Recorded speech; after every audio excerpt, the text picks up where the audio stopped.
Well, I can remember as a kid using a slip bobber for the first time sunny fishing, but now slip bobbers are used for all kinds of fishing, walleye, panfishing, bass, even for northerns. In this week's Fishing Tips, Paul Nelson shows what materials you need to make one. This week we're going to talk about using slip bobbers for bait. Now there's different ways to rig slip bobbers, different colors of bobbers. I usually like to use a bobber with some orange or red in it just because it's easier for my eyes to see. They also come in greens or yellows, not easy as easy for me to see. Also there's some that glow if you're going to be using them in low light, or there's some that even have batteries in them if you're going to be fishing after dark that light up. So I'll show you the different things you need to do to hook up a slip bobber rig so that you can use them this summer while you fish for panfish or walleyes. Here's a close-up of the bobber rig that I'm using. I've got a little knot on my line here that they come in a little plastic tube that slides on your line so you can pull this knot tight.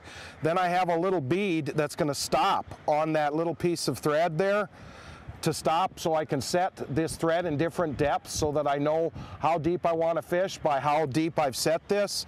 Then the bobber stops on that. Then on this one I've got a little tungsten sinker and I've also got a metal bead on there.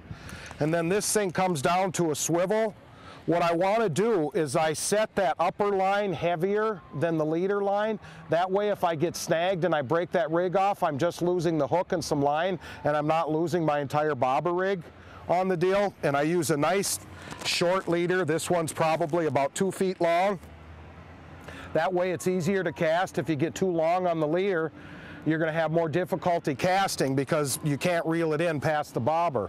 And this one I also have just a plain hook on it. You can also use small hair jigs, ice fishing flies, just about whatever you want on the end of this. So this actually holds the bait in the right zone for the fish. You can fish it in weeds and not get snagged as often, so you can get that bait just at the right depth in the right zone with the fish to help you catch more fish, especially when there's weeds or rocks or other snaggy things on the bottom. A slip bobber rigs are going to keep it in the right zone, going to help you catch more fish. This has been the Fishing Tip of the Week, and I'm Paul Nelson from the Bemidji Area Lakes Guide Service.